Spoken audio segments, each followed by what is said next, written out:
I go, here I go. Yeah, here I go, here I go. Welcome in, everyone, to another episode of The Take with your host, Jackson Burleson, of course. And in today's episode, I got a special guest, a KTAP sports media journalist and also KRBC, Carlos Rosado. I appreciate you for hopping on, man. No problem, man. You know, we both went to the same college. We got to represent. So, you know, you asked me to be on here. Of course, I'm going to be on here for you, baby. And you mentioned the college, Dan Patrick School of Sportscasting, shout out. I was actually in the first month when you were graduating. So it's kind of funny. Full circle. I don't know if you remember that, but I remember seeing you do your final when I was literally in my first month. That's crazy. And now we're sitting here, bro, and we're in the same city doing the same thing, so it's like weird. I was not a good example at that time. I showed up to the final late with teddy bear pajamas on. Like, I did good, but, you know, yeah. Oh, man, we got a lot to get into in this episode, man. I think so.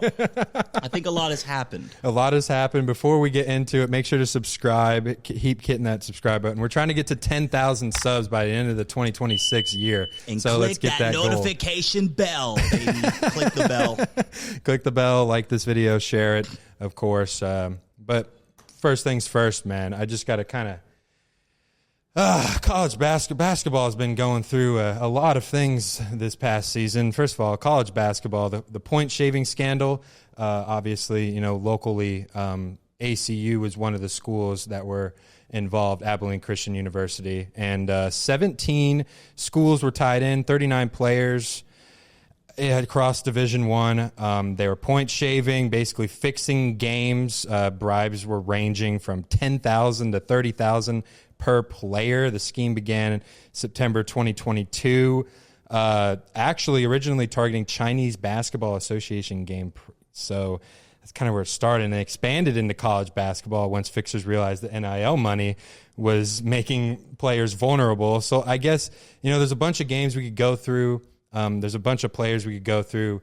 I just don't know why these guys are doing it. I mean, I think we could both agree on it. I'm not sure what's going on. I love sports. I really don't want it to hurt the integrity of the game, especially college basketball. When it comes to March Madness, everyone's watching that. So I'm just like, man, I hate it. And especially since it's been going on, like, I mean, not recently, but it's like years back. Like, this is going back, like, you know, like 5-6 years. This is a mob thing, man. It's been happening since the 20s. Since they had boxers go not just unlimited rounds until someone was dead on the camp. That's not good. Like, I mean, that's not good. Like, I mean, I'm sitting here laughing, but this is not. It's bad. Like old Rufus Three-Finger Brown, you know, that's how long this has been happening. Like, I guess, like, my thing is, I guess, how do you stop it from happening? I guess, because I mean, you can't really see someone. I mean, maybe you can see someone intentionally fixing a game, but how do you know what it's actually happening until all the information comes out? Because you really don't. Well, shoot, JB, I want to get into the first question you asked. Why do these athletes, you know, choose to do this? You know, you were saying that while you were introducing the topic, man. I mean, what? Only the top 1% of the top 1% of college athletes get those big NIL bags. You know, if you're a mid-major college student, the best deal you're going to get, like, you know, our star linebacker, Will Schaefer, that's my boy. I love that guy. You know, he's got a taco named after him at Fuzzy's. You know, that's probably the best deal you're going to get, man, if you're an ACU Wildcat. So it's like, you know, these guys, a group of people, a collective, come up to them, and they promise them a lot of cash. You know, these guys are betting tens of thousands of dollars to take the under, not only in the first half, but in the entire game. And they're promising you a piece of that pie, man. I mean, shoot, would you rather take the Fuzzy's taco named after you for a limited time only, or, you know, go for that cash? And I'm saying this, you know, just to put some perspective, right? Because there are people that are going to jump out there and be like, well, but the integrity and all that. And yes, it's very important to have morals and values. I'm just saying, if you just put yourself in the minds of these athletes, and it is very unfortunate, man. And for a collective to come up and ask you to do something like that, to play bad on purpose, you know. But that's that's not just you getting money if you do that. I mean, you're letting your teammates down for losing a game that some of them wanted to win. That's what I'm saying. Like, I wouldn't, if I was a player in that situation, I wouldn't want to play bad on purpose, even if it is for the money. But maybe you would if you're getting $100,000, because, I mean, some of these mid-major colleges aren't getting they're definitely not getting what the SEC guys are getting, or even the Big Ten guys. Like, the NIL differential in money there is completely different. So there's a way different essential, but I'm actually kind of worried about the Power 4 schools, because if this is going on in mid-major college basketball, you're telling me this isn't going on in high-level Division I basketball? You're kidding yourself if you don't think so. You know it, man. I just bet that those dudes, it's a bigger league out there for those doing it in the Power 4, as opposed to people doing it in the WAC. Right. Those mid-major conferences, or even China. They're saying over there. And I'm just looking at all the other sports leagues, and I'm just waiting for other things to come out. Because, I mean, we saw with baseball, Emmanuel Clase got in trouble for fixing games with his pitches. So we saw that already come out. So I'm just waiting for other sports. Oh, man. Just watching how he was in the playoffs, especially against the Yankees. You knew that guy was doing something. You kind of knew. You kind of had a feeling. Like, and for me personally, like, when the NBA thing dropped, I'm a Heat fan. So, like, that whole Terry Rozier thing, like, I saw that. I went to a Heat game last year. I saw him turn over the ball on purpose. I saw him taking the worst fadeaway shots in history in the corner, missing them, almost airballing them. I'm looking over at other people. I'm like, is this guy, like, is he actually serious right now? Or is he really gambling? Because there were a bunch of rumors coming out, and the NBA already investigated him.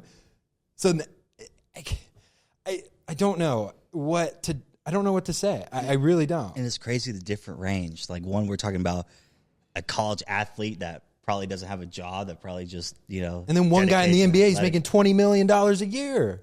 Just stacks upon stacks. Like, what are we talking about here? It's crazy. I mean, like, the degree, I mean, it doesn't even matter how much you're getting paid. Like, these guys are doing it. Either way, they're making $20 million or they're not making $20 million. These guys are still doing it. And then it's just building upon I feel like college sports are kind of in a really strange place right now with, like, transfer portal and also NIL. It's just, and then this drops, and it's like the headache is just nonstop. It's like a migraine now. It's never going to go away. Man. It's kind of like when the oil boom hit West Texas back in the olden days, These guys, they had a bunch of money and they had no idea what to do with it. And I can compare that to the Power 4 NIL going on with no loyalty going on between coaches or players to any of their programs, but chasing that bag of cash. Yeah, exactly. And I think one thing for people to know just about the legal fallout of things, 26 defendants charged, 20 are current or recent college basketball players, and charges include bribery in sporting contests up to 5 years, wire fraud, and conspiracy, which is up to 20 years. So we're looking at serious prison sentences if these things are actually, like, true. If this is happening in those mid-major conferences, that's what I said. It's not. It's definitely happening in the other conferences. You're telling me it's not, and the money's bigger in those conferences. The Big 12s, the SECs, the Big 10s. The money is huge. It's just so unfortunate this had to affect our university here. Yeah. A lot of, great men and great women that are there. The Coach Tanner, he's a really great basketball coach. He's a really great guy. I really like him. And it's very unfortunate that, that our university had to respond to something like that. And it seems like he had no idea. He was blindsided by it. Yeah, it's crazy. The guy on, the AC Wildcat team, he started almost every game all year. Those 2 games, those collective tournaments, those postseason tournaments, he played the least minutes he had all season. I think he played like 11 minutes in one and about the same in the other. That's wild. And then you're just, I don't know. I feel like this is a very deep topic that we could talk about, honestly, the whole entire podcast, I feel like. We didn't even bring up the fact that he tried to get another teammate to join him in the point shaving. Person number 15, that's what they say in the articles right there. Oh, boy. Yeah. That's not good. I mean, this kind of reminds you of, like, the 1918 Black Sox, where they were kind of just throwing money at them. But then back then they weren't making enough money to play the game. So, no, man. like, why they were doing it back then. I don't think Shoeless Joe Jackson had a taco at Fuzzy's named after him. So, yeah, let us know in the comments what you guys think about this, how it's going to affect college sports and everything like that. Let's go into some NFL news, just real quick. We got a couple of coaching hires that went on.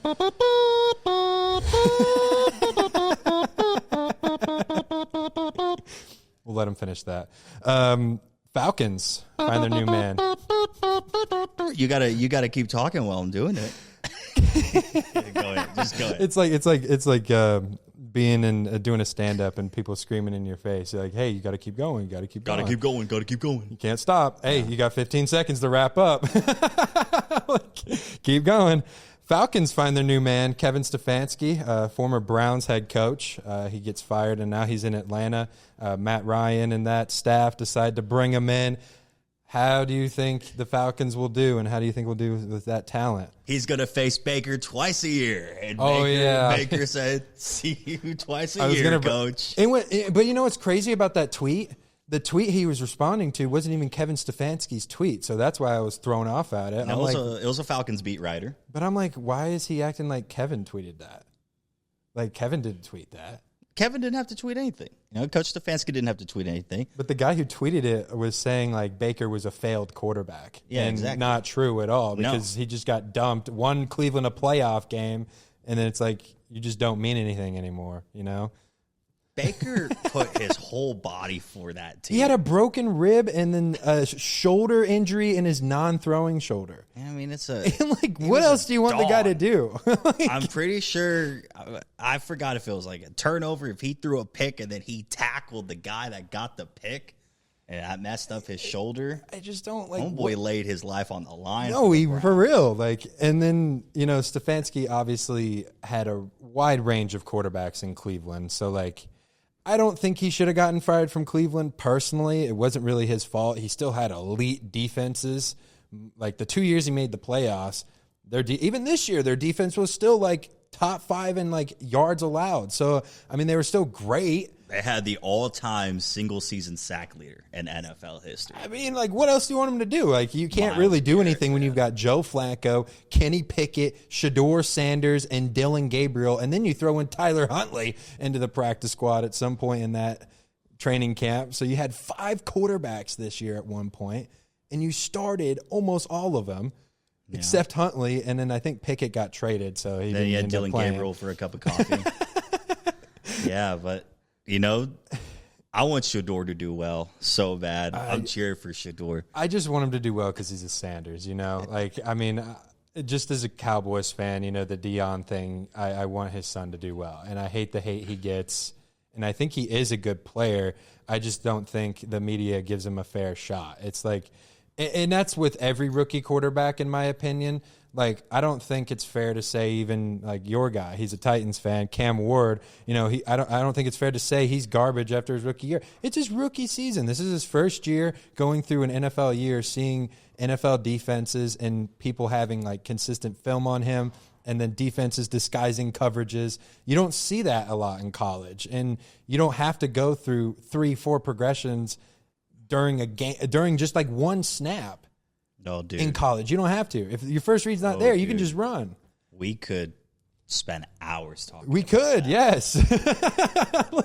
It's a whole thing, man. It's I don't get why rookie quarterbacks are so scrutinized, and you expect them to win right away. You expect to see a Jaden Daniels year every single year with a first overall pick. That's probably what Fernando Mendoza is probably going to get, which we'll talk about that game in a little bit. But he's getting drafted to the Raiders. I mean, you understand when you get drafted first overall, you're going to the worst team in the league? The team is not good. They usually don't have pieces to win. So it's unrealistic. It really is. Yeah. Yeah. And, C.J. Stroud and Jaden Daniels the past 2-3 years, that didn't help these other guys' case too. But like I say, awesome, those were awesome rookie seasons, man. And you're absolutely right about that. But for Kevin Stefanski, he should just be thankful that he's in Atlanta. It's a good situation. Out of a place like Cleveland, because you're a coach that loves to run the football, and you got that offensive line, You got John Robinson, you're John good. Robinson as your running back. Yeah, maybe best running back in football. On an offense on an offense that averaged like 125 rush yards a game, bro. Dude, he loves running that football. When he had Nick Chubb on his team, he had a career season. Oh my gosh, Nick Chubb was arguably the best running back in the league that season. And he had that offensive line with him, like Jack Conklin, Wyatt Teller. You know, I think he's going to do well in Atlanta because Chubb back then. You got Kyle Pitts. He can develop. I mean, I think we kind of saw him take that leap. We saw him have a good game against Tampa on Thursday Night Football where he just went crazy in fantasy. I don't know if you had him in fantasy for that game. I did. I was waiting for that. I had him for the playoff game, though, that he just went crazy for me. So shout out Kyle Pitts. But Atlanta has a lot of bright pieces. They have a lot of talent. And Very I wonder, talented. And Penix tore his ACL, so I wonder the quarterback situation is going to look a little weird to start the year. I hope he gets better, of course. Maybe I think will Kirk Cousins probably start the season most likely. I mean, it depends on when Penix tore his ACL. I don't think he's going to be ready for week 1 from what I've read. I don't think he's going to be ready for week 1. And that's and he tore his ACL in college too. So this is not the first time he's had a torn ACL. He tore it at IU. You can't ACL. He's not a mobile guy, so obviously I don't think it's going to affect him too much. He's more of a pocket passer, but you want him to stay healthy. That's the key because he is a good player. He's accurate. He stands in there. I mean, he was coming out of the draft. He was probably the most NFL ready guy in that class, where he was the oldest. He had the most experience in that kind of thing. So it'll be interesting to see. Now, John Harbaugh got hired as the Giants head coach too. He got fired by the Ravens. I thought Harbaugh was going to retire a Raven. Subjects fast. Who would have thought? Well, we're from our childhood's lost. First it was Peyton Manning and Drew Brees, Phillip Rivers, maybe old man Rodgers here soon, Tom Brady, our childhood quarterbacks leaving. Now Harbaugh and Tomlin, that rivalry. Like Harbaugh and Tomlin are synonymous with those two franchises as, Ed Reed and Polamalu were like safeties. Like they're the Steelers and the Ravens. It's just crazy to think. Mike Tomlin's been the head coach since I was in kindergarten. Right. Harbaugh's been the head coach since I was in first grade. I know. I never thought I would see the day, but I was actually one of those guys last year saying he probably should have gotten fired. If you don't run the football with Derrick Henry, I think you deserve to get the boot a little bit. And I'm just saying, you can do what you want with that, but it's a different change of direction, and the owner and the head coach seem like, they've been at it for so long. And they couldn't get over the hump there in the AFC. And, it's time to look for other options for both of them. Settle for the best. But, hey, Harbaugh, he had demands. Wanted to make $20 million a year.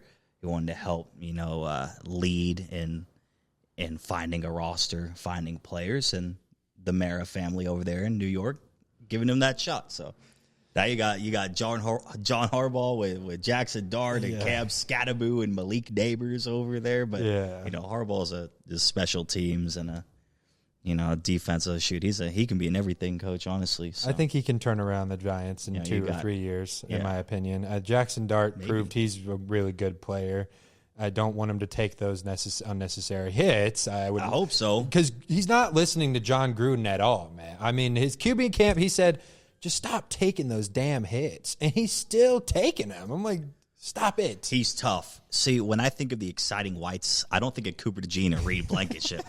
I think of Jackson Dart and Cam Scattaboo. Those are the exciting whites of the NFC East. That's what I want. Scattaboo's different. That dude's banging his head against the concrete wall before games. I love him. He's amazing. I love him so I wanted the much. Cowboys to draft him so bad. I wanted the Cowboys to get him. Because I knew the dog he was. When he almost beat Texas by himself in the playoff, I was like, dude, I want that guy on my team. Yeah. Because he can literally carry a team on his back if he really wants to. It was insane. He almost beat Texas by himself. He was on Arizona State. It was amazing. That was an awesome second half comeback. Insane. That was a great game. I almost pulled it off there. I love that guy. But if he keeps playing like that, he's going to have the best 2 to 3 more seasons that Seriously. he can get in the National Football League. I know. And I love it. I'm all for it. Shout out Cam Scattaboo. Yeah, shout out Cam Scattaboo. Hey, man, the idea of looking for a head coach is he better than the last guy? Is John Harbaugh better than Brian Daboll? I think so. Yes. I think that's a confident one. So I think that's a confident answer there. I would agree. So good for the Giants. And you get an established guy that can, lead a locker room, like kind of like you're saying. He can be that voice in there, and he has experience winning. I mean, he's won a Super Bowl. He's been with a quarterback. But I think the Ravens' departure just makes me wonder, about Lamar Jackson and John Harbaugh's relationship. Because it must have not been great if Harbaugh gets fired. And I'm sure if Lamar wanted him to stay, that wouldn't have happened, in my personal opinion. So I think Lamar kind of said he didn't want him there. Just kind of looking at it from the outside, that's kind of how I evaluate that. Because there's no way you don't win with an MVP caliber quarterback and Derrick Henry. And then those defenses are stacked. I don't know. Those late game decisions, there were questionable ones. I mean, you have Lamar Jackson, you have Derrick Henry, you have Patrick Ricard. That's the best backfield in the National Football League. Come on. And I love the way their roster is built. Because, yes, you have Lamar Jackson, who is literally Houdini at the quarterback position. But he's surrounded by these huge, giant dudes. Like Ricard being a 300-pound fullback. Derrick Henry being the 6'3", 250 guy that he is. And those huge guys they have. I just loved how they constructed that roster offensively. And and the defense built to win too. It was built to win this year, man. But the fact that they were almost in the playoffs, like everybody was injured to start that year. Yeah, I think they started off like 1-5. Yeah, it was 1-5. Yeah, 1-5. But it was also because the AFC North was so bad.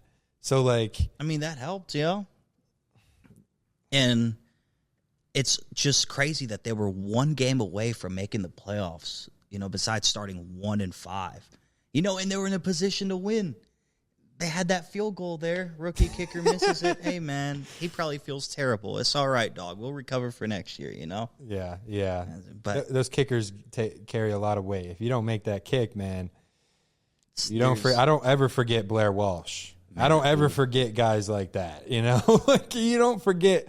I mean, even going way back in the day, Finkel with the Dolphins. You don't forget players like that. You just don't. And there are a lot of NFL franchises that would love to have, John Harbaugh as their head coach, or a Mike Tomlin, or a Sean McDermott. And, what's great about those franchises, the Steelers, the Ravens, and the Bills, is that they're used to winning, that their standard of excellence is much higher.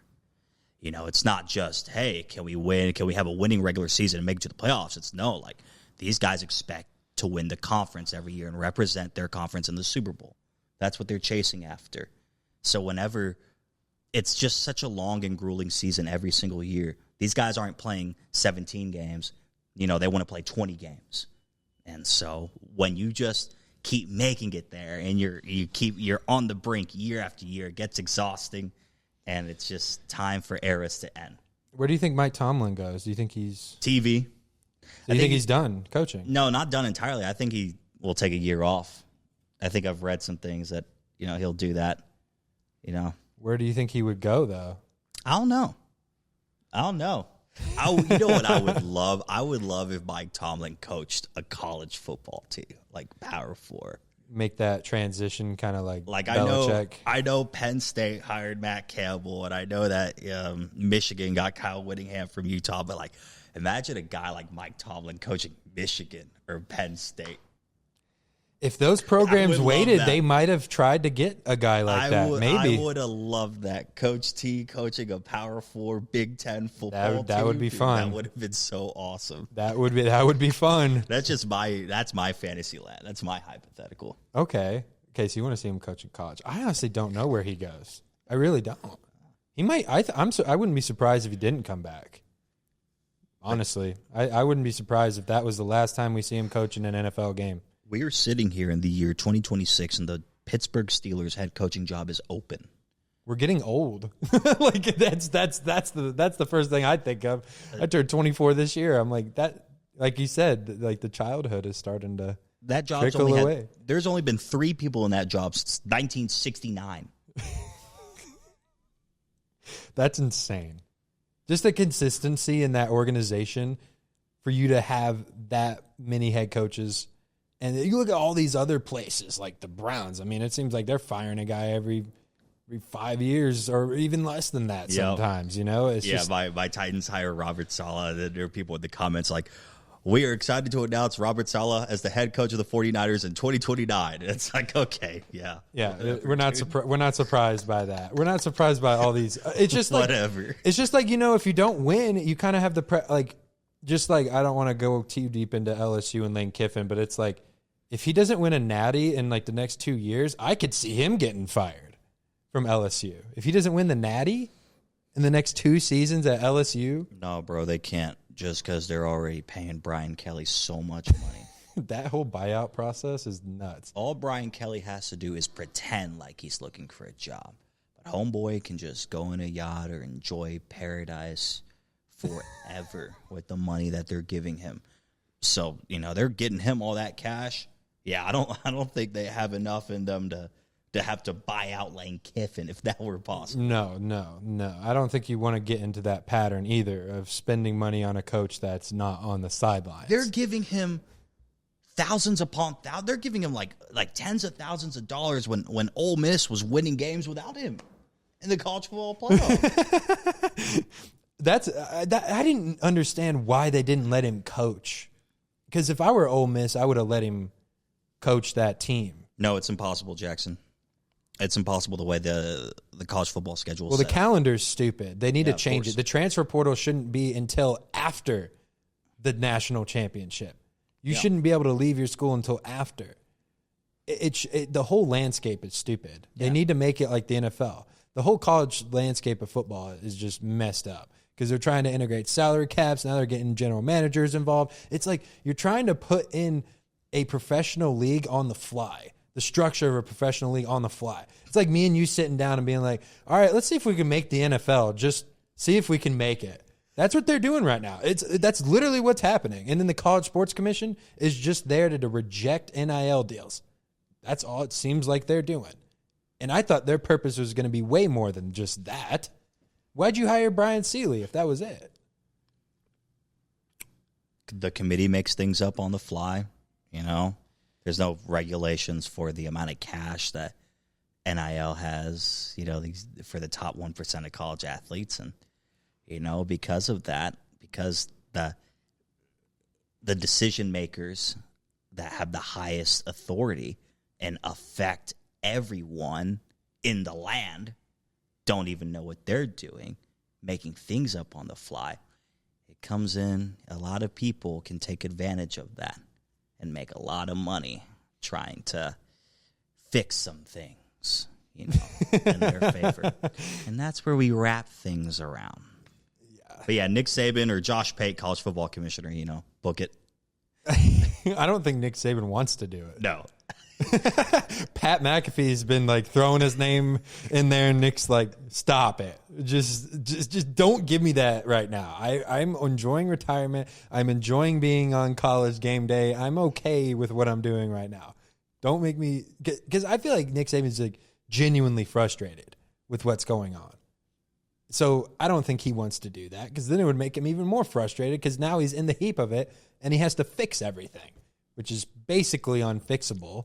It's going to take a while. It could take at least a decade to fix this. Yeah. It's just a steaming hot pile of monkey crap. So, yeah, it's going to take And it's just sitting there years. getting more, the stench is just getting greater and greater and greater. I don't think we'll ever get to a possibility where it turns pro in the sense that these Power 4 teams could trade for players. I think it will be. It'll have to get to that point. I'd like to think about that. I'd like to think of a possibility where these recruits out of high school are going to have to sign 4-year deals with these schools. Or they won't get recruited as much because coaches are just going to the transfer portal now. They're not even recruiting as much as they used to, because who wants a high school recruit now that's not developed yet or not ready to go on the field? You want a ready product.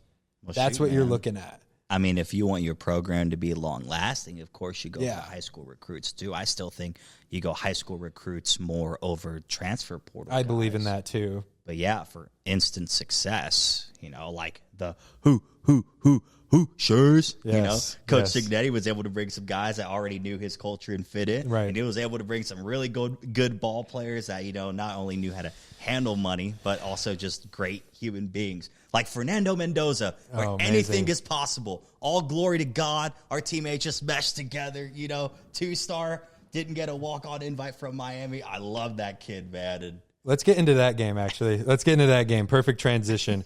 I'm actually so I was born in Indiana. I'm from there. Oh, right on. And they sucked growing up. The football program is atrocious. It was a basketball school. You go back to the days of Bobby Knight. They had an undefeated season. Now you fast forward to 2026. Kurt Zanetti's getting an undefeated season as an Indiana football head football coach. team. Football team. Which was on the back burner, losing to Purdue. At the end of the season, usually. That game, Purdue-IU at the end of the season, was the toilet bowl of college football. Most years. Not this year, not last year, even the Penix year. I think the Penix year is where it started, but congrats to the Hoosiers, man. I never thought I would see the day. Watching the game, I'm sitting there, is this not Ohio State? Are we sure this is not Ohio State? Am I looking at this correctly? Do I need to get some glasses here? But no. It's the Indiana Hoosiers, man, and that was a great game. I thought it would be a little bit more high scoring, but I honestly wasn't surprised because both of those defenses are just stuff of legends. Indiana, man, I welcome our Hoosier overlords. They went from, like you mentioned, how bad they were. I've heard from Indiana fans that they used to just tailgate till halftime and pick up tickets off the concrete to go and walk in and watch the second half. Yeah, that's what would happen. To this, I win. Google me. That press conference aged so well. He's like, it's simple. I win. And he does. 4th and 5, in Miami territory. They're ahead by 3. I'm pretty sure. Yes. It was a 17-14 ball game. And they call a QB draw. And this kid gets it. Gets past the first down marker, breaks a tackle, and then just extends.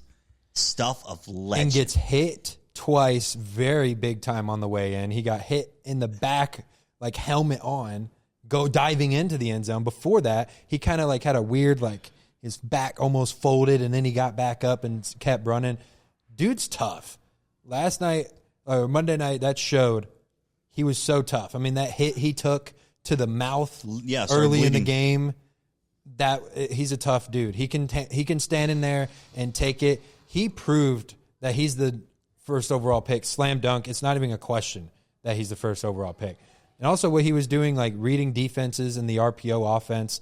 He was manipulating these Miami DBs. They didn't know what to do. They were like, all right, we going to bite on this or are we not? And he was making quick reads. It wasn't like against Oregon or Indiana where it was these deep ball passes. Now, granted, he had a couple of those. Charlie Becker was on the end. But that is a cold white boy.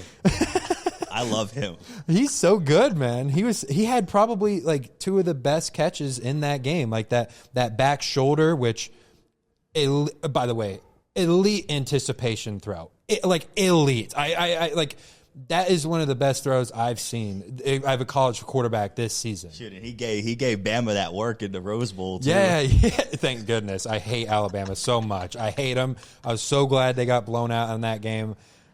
But man, he's proven all the doubters wrong. Heisman Trophy winner. He didn't 2 miles away from Miami Stadium. Didn't even get recruited by the Miami Hurricanes. The disrespect, the motivation going into that game was just unreal for that guy.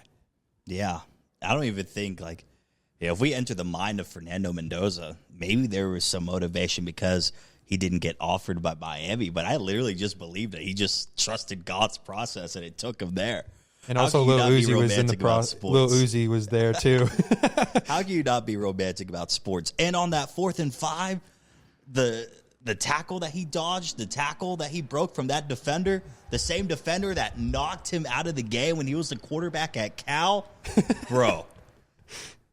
There are so many storylines. No, there's so many. There's honestly too many to dive into. I mean, when Miami lost to Ohio State in the national title in the 2002 season, when that Miami corner committed a pass interference penalty, and his nephew plays for Indiana, gets a game-winning pick for the national championship game. And then Mario Cristobal, his Mendoza's father, were high school teammates. Both linemen. They all went to, and then his son went to Columbus High School, which his dad went to. It's just that was a complete, and then, Cristobal was obviously, a huge part of Miami's program as well as a player, and now he's a big part as a coach. I kind of want to dive into the Miami side of things real quick. Let's do it. We haven't talked about Carson Beck. He threw the interception to seal the victory for the Hoosiers. He's going to go to the draft. I just don't know where he falls after that. I don't really think he looked all that great. What do you think about Carson Beck after watching that game? Well, shoot, he completed his 7th year of college football, so he's got no choice. I don't know where he's going to be in the draft. Probably later rounds. So, maybe a team drafts him, maybe a team doesn't. We can just go from there. It's weird.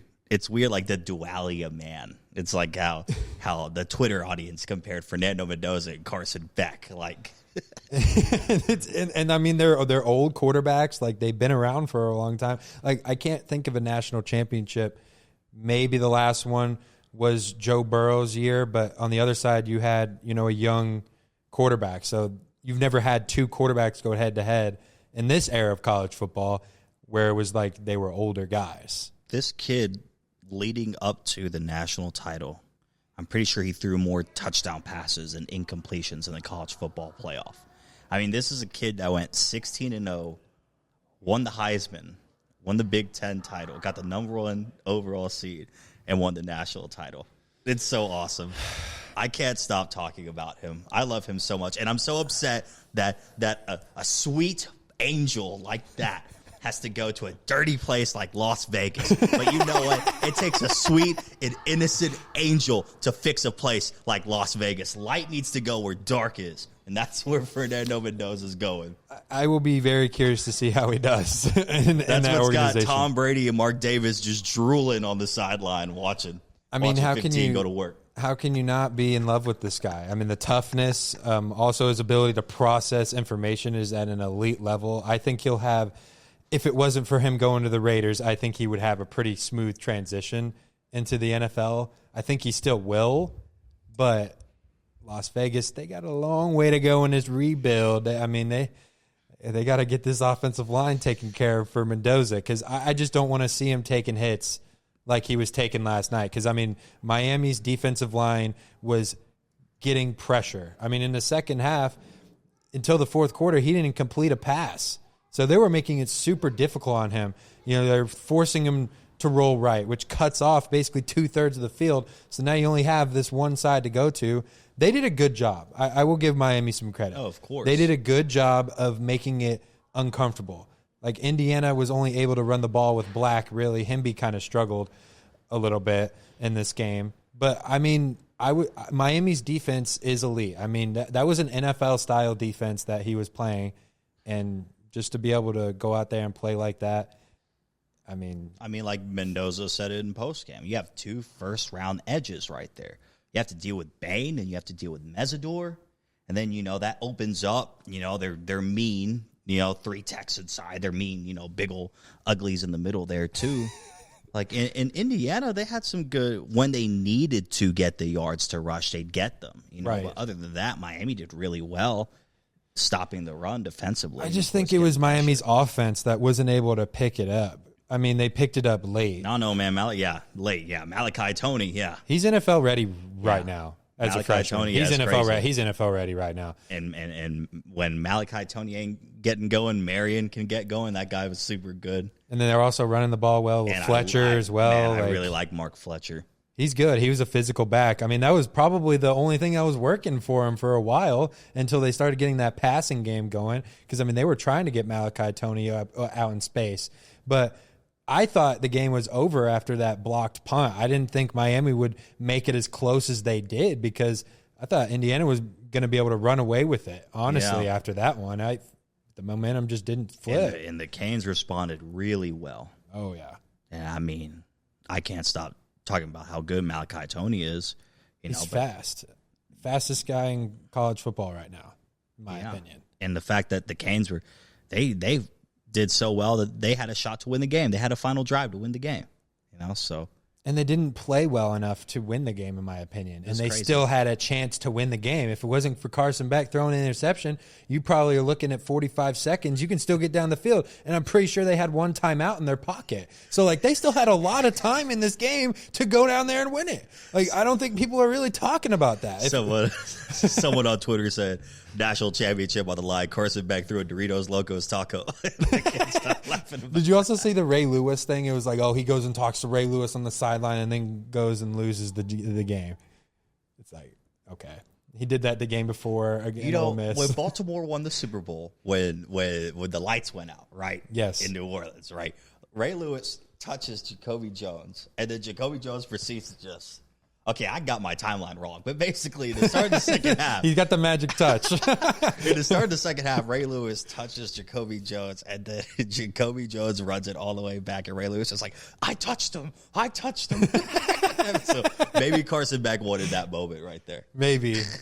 I think that was his moment right there, in my opinion, to kind of quiet the doubters. I mean, he's been a turnover machine over the course of his career, even at Georgia, and to just end it on an interception like that.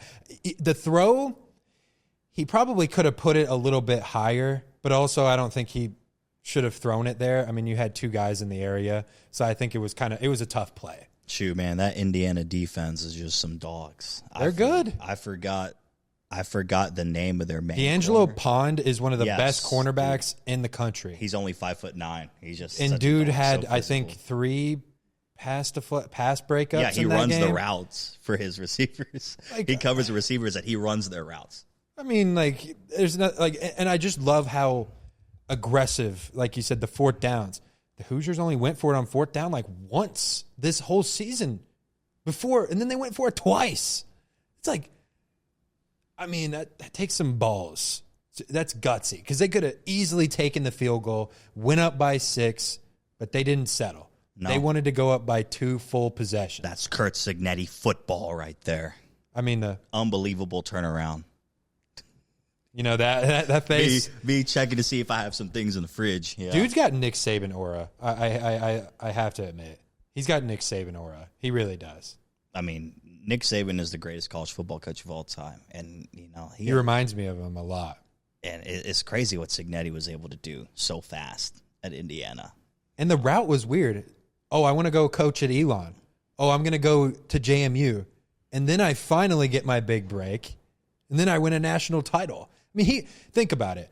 He made JMU a Division I FBS program, goes to IU, wins. That alone is an argument for the greatest college football coach when it comes to turning around multiple programs. And JMU wasn't even eligible for a bowl because according to the transition NCAA period, rules, right. And they're just stomping these guys left and right. They made the playoff this year. You had technically 2 Kurt Signetti teams in the playoff this season, if you think about it. Well, shoot, their head coach went to UCLA, so he must be pretty good, himself. Yeah, I'll give credit to that guy too. But yeah, I mean, he's only lost 2 games at Indiana. Wild stuff. Yeah, and against one of them was in the playoff. Mm-hmm. Come on. I don't know. Even the best college coach of all time, to do that. I'm not talking about turning a program fast. I'm pretty sure Nick Saban won national title his 3rd year at Alabama. But just the route, yeah. Signetti was, I believe he was a wide receivers coach, Saban assistant in Alabama. Yeah, it took him a while. Takes a head coach at Division II, IUPUI? And then, it was IUPUI or W or something like that. I mean, it wasn't even the real IUPUI. Went from making $300K as a Saban assistant to $100K as a head coach in this D2 program. Right. It's insane. I've genuinely never seen anything like that. No. Never. No. That's why I want to go on a shield and make a case to say he's the greatest college football coach ever. I know it's a crazy hot take, but just what he's done with these terrible programs is amazing. Nick Saban never did this. He went to LSU. He went to Alabama. Schools like that. Kurt Cinetti was not going to schools like that. The comparison is just, it's not fair. You can't top this guy's resume right now. I will take 7 national titles now, But I know where you're coming from. Yes, very staunch in what he has done and what he probably will be able to do from here to come. So, if Indiana can somehow become the new Alabama in an NIL era, wow. That's what I'm wondering. I'm wondering if they can. Do you think they can? They got Josh Hoover in the transfer portal from that TCU. Guy's a dog. That guy's a truth. That dude was amazing this season. That guy's the truth. Wasn't he like top 2 in passing yards at some point in this year? I mean, dude was lighting it up at the beginning of the season. I mean, he was killing it. When Nico transferred from Tennessee before the season started, Tennessee tried to get Josh Hoover. They tried so bad, but he declined, said he wanted to stay in Fort Worth. So that's how they got Joey Aguilar to be their quarterback. Hoover. So, yeah, Hoover's a guy that's been targeted by these schools for a while now. He's getting a shot. The pressure is on him now. Next year, this is the first year in Indiana's program history next year that you're expected to win. You are expected to win. Nobody on God's green earth thought ever that IU would go into the season and do this. 1894 Yale is the last time we saw a 16-0 team. And now it's Indiana. Man. Are you kidding me? Yeah, but I don't even think they feel the pressure at all because it's just their DNA. I guess, but I think from just as a Indiana Hoosier native, this is the first time I've ever seen going into a season. Yeah, that's the crazy. Pressure is there. That's crazy. The expectation level is here. They did it for Indiana. They did it for Coach Corso. They did it for the wonderful Hoosiers over there. They're going to experience what it was like for Indiana basketball. We're going to see that kind of environment back. Because now you have to win. When Bobby Knight was coaching, you had to win. I love Indiana, and it will be an honor for me to hate Indiana, if you know what I mean. It would. Like, if they win too much, it would be an honor to be like, I went from loving that they won to complaining that they always win. And they were the next Alabama. Because, yeah, I'm an Alabama fan. I had my run. I had fun. When they were just smacking us up and down the field in the Rose Bowl, I was like, you know what? Yeah, I can get behind this. I like these guys. I hope they win the whole thing. I was hoping. I actually picked them to win this year. So That's crazy. I had Ohio State in the title game, unfortunately. But, yeah, I had full confidence in their team. When I saw what they did in the Big Ten title game, and also like just what they did over the course of the season, the clutchness, I think you just couldn't go unnoticed. They're not beating dudes. They're not defeating dudes. They were shellacking dudes. So, my gosh. And the Big Ten's a physical conference. And that's physical. Yep. And you have to bring it. So we'll go into some NFL, man. This was some depressing news for Broncos fans. And one more thing. If I'm the Bills, shoot, I know he's not going to do it, but I'd call Signetti and then just to hear him say no, and then I'd keep going. Okay, carry on. I mean, at least give it a shot, right? I mean, exactly. It didn't hurt. You're going to get a no either way. Yeah, what's the worst thing to say? No? No. Yeah, he's going to. No. That's it. All right. Broncos. Bo Nix. We got the word after the game. Broncos win in a crazy game. We'll get into all the controversies that were going on in that one, but Bo Nix breaks his ankle, out for the season. You go into the AFC Championship game without Bo Nix. You win a game like that. That's just deflating. That's deflating. Foot's a serious thing because, you have injuries and you think like, man, come on, you got a maximum 2 games left. You sure you can't do it? But the foot's a serious thing, man. And the way it rotated, I watched a guy do a deep breakdown on it, but live, I didn't see it. I didn't see the injury live, but you see it. It kind of it rolled weird, and then it popped, and then you could kind of tell when it got caught under, it came out weird. But he was still walking on it, so I figured he was I didn't think anything was wrong. And then you see him crying on the sideline, and it's like, well, what's going on? Is this guy okay? Like, is it just he's going to the AFC Championship game, or what is it? And then we get the news, and whew, if I was a Broncos fan, I'd be pissed, just to put it that way. It's very unfortunate. And good thing that, St. Nicholas Foles, blessed us on Twitter with a wonderful take of his own that the Patriots struggle, with backup quarterbacks in important games. But Nick Foles had a run. He got to lead up to the Super Bowl. Jarrett Stidham is thrown in the AFC title game against a wonderful and a difference here, disciplined New England Patriots. Man. I don't want to put him in the Nick Foles category just yet. I don't think so, no.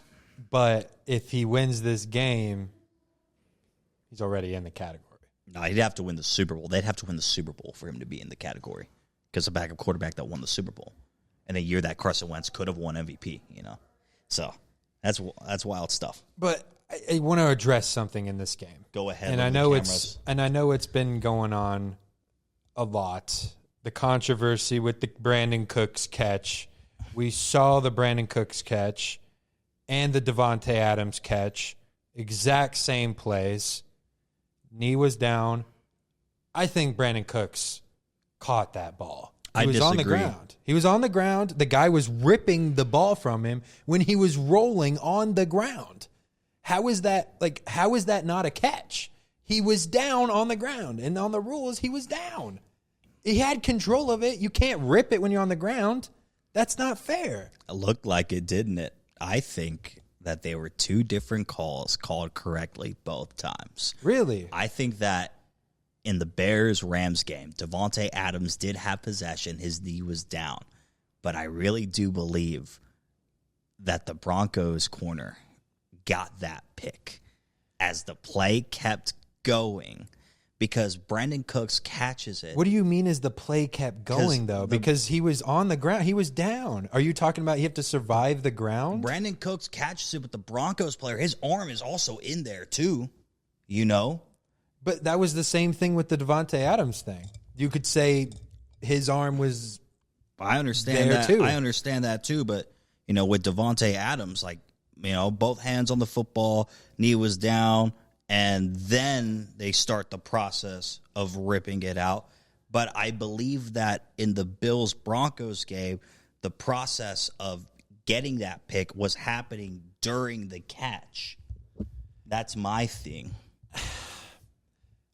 I couldn't disagree more. Yeah, if you're down, and even if it is a 50-50 ball, it goes to the receiver. Yeah. It doesn't go to the DB. So why would the Bills not keep the ball? And then the way the refs handled it was horrible. They didn't even review it. How do you not review it? Sean McDermott had to call the timeout. That I could agree with. Like, definitely. what is that? How did they not review that? That was horrendous. How is that not questioned at Like, all? I'm not even a fan of either of these teams, but it made me so angry. I'm like, you're not going to review that call because you can't challenge it because it's under 2 minutes. Yeah, and who knows? Hypothetically, what if the refs reviewed it? They call it a pick, and then they review it, and they are like, "Oh, we don't have enough evidence to call stands. It's an interception." That's something they'd pull.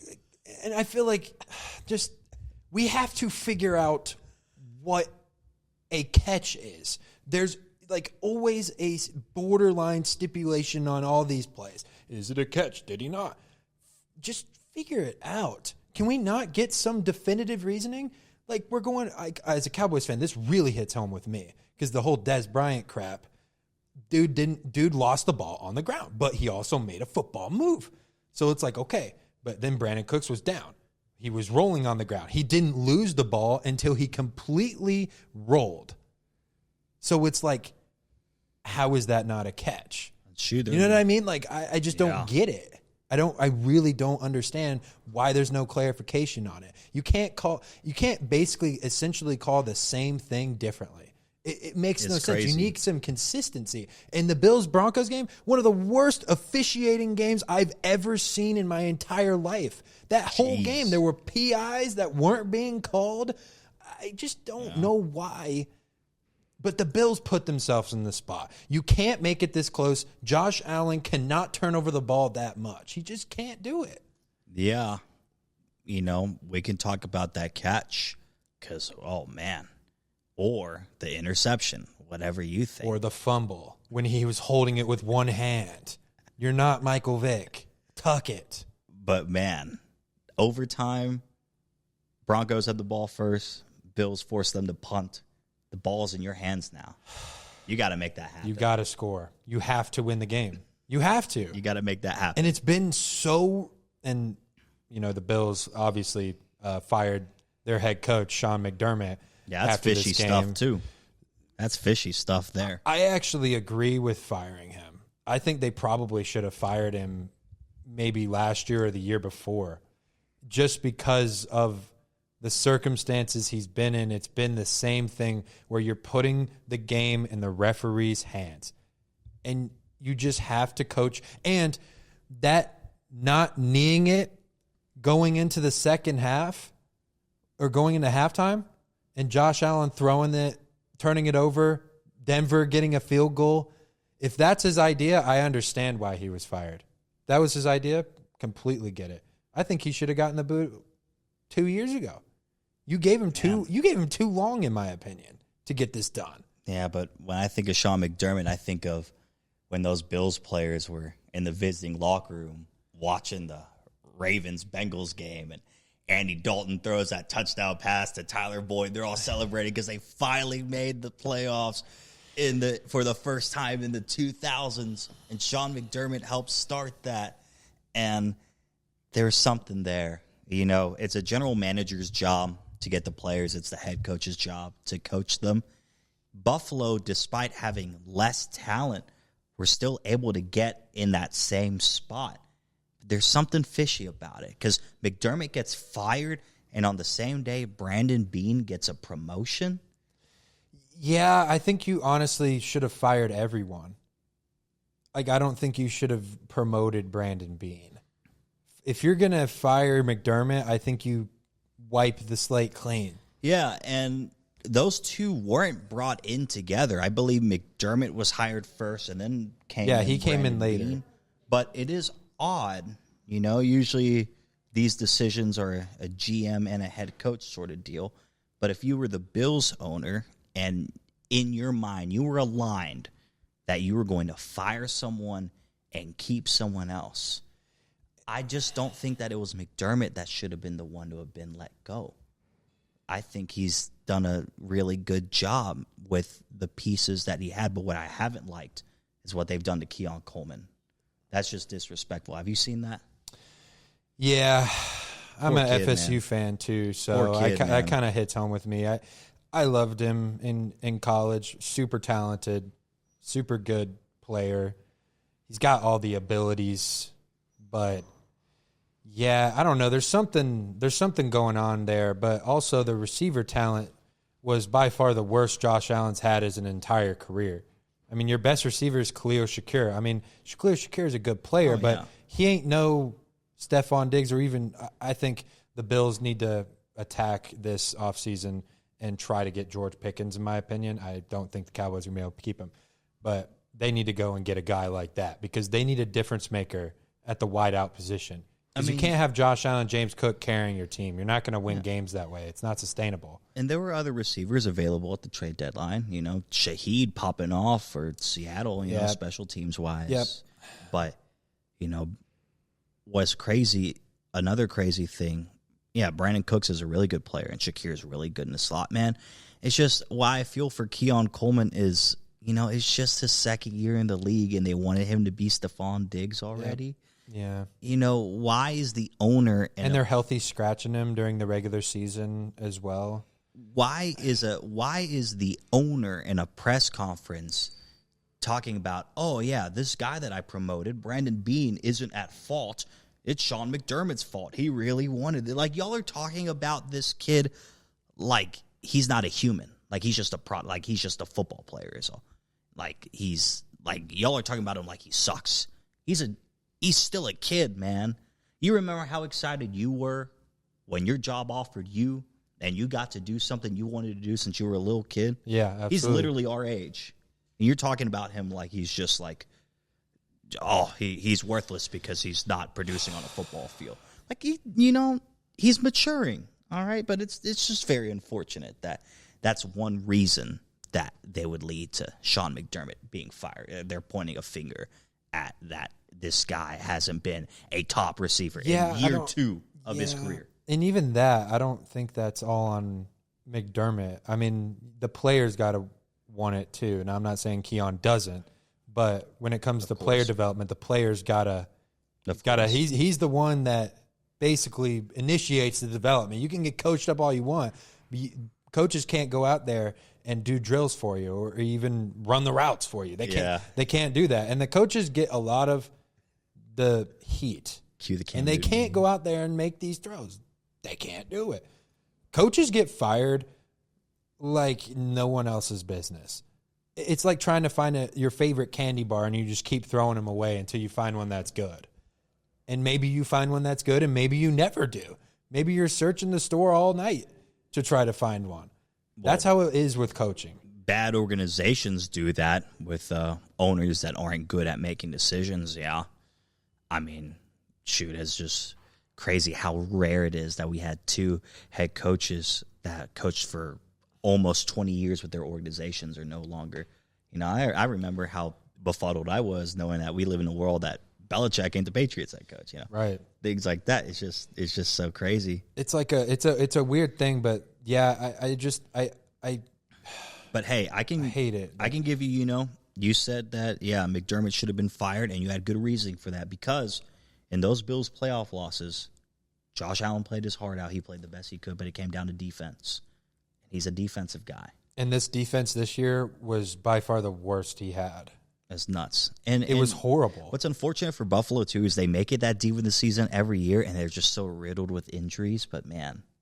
And they go all in every year. I mean, in the offseason, you go and get a Joey Bosa type player. Mm-hmm. And it's like, all right, the Bills are ready to roll. They're gonna make this run. And you didn't even have Mahomes, Lamar, or Burrow in the playoffs, and you still couldn't get it done. Yeah.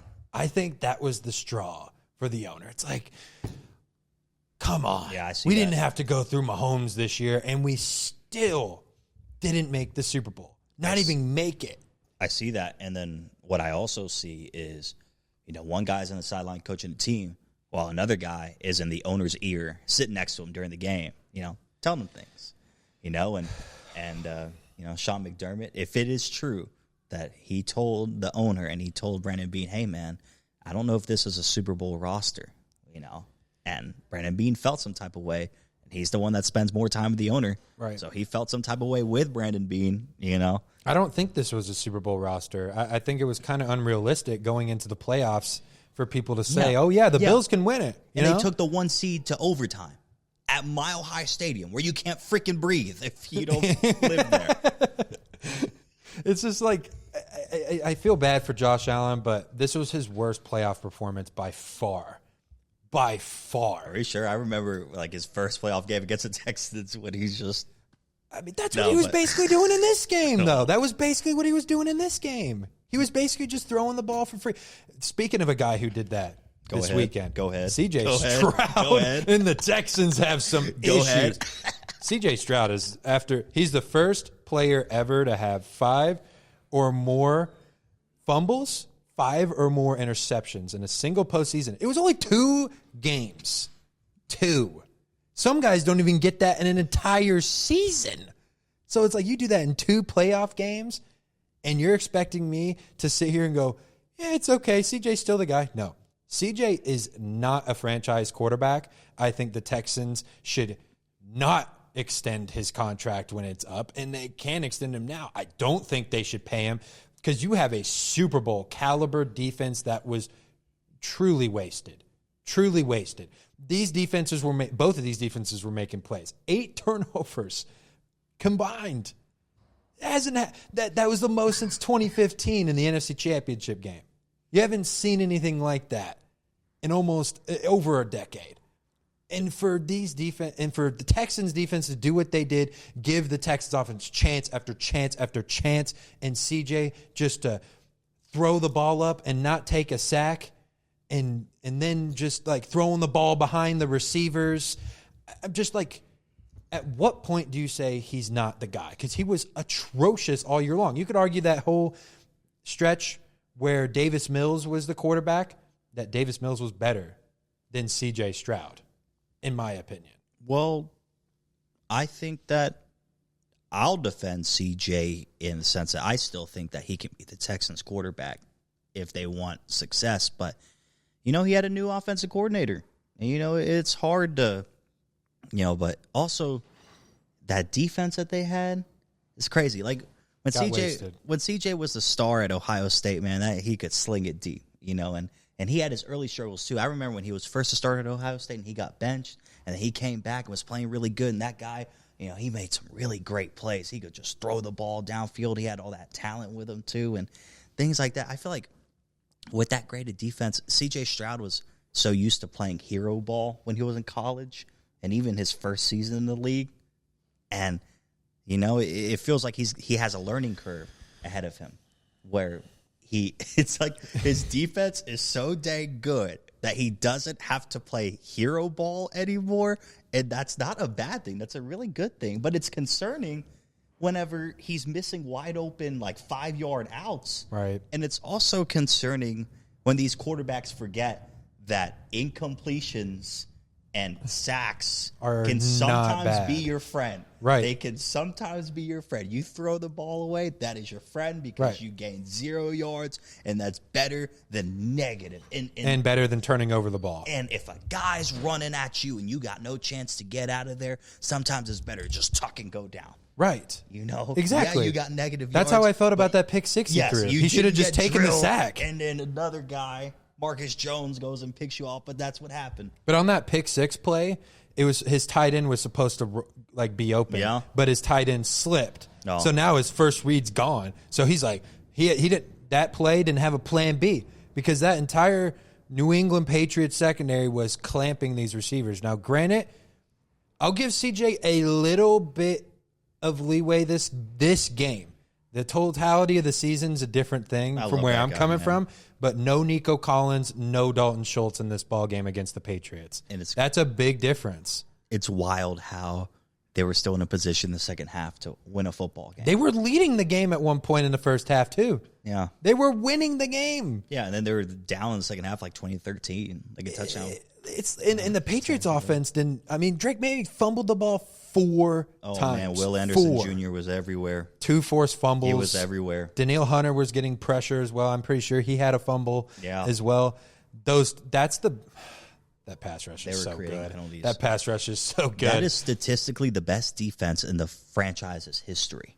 We're talking about the team that had J.J. Watt. And is this Texans defense one of the best ever? Could be.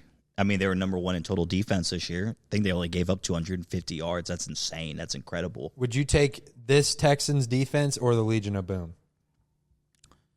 I mean, I'd probably go with LOB just because, they won a Super Bowl. They did it at the highest level and popped off. And I know that it's a team effort too. But, also right now it's like, when you can dwell on the past and look back, the past can have an advantage in these discussions, when I think of Cam Chancellor, who was my favorite one. And then you had Earl Thomas and you had Richard Sherman. And then, you had Michael Bennett and Cliff Averill too.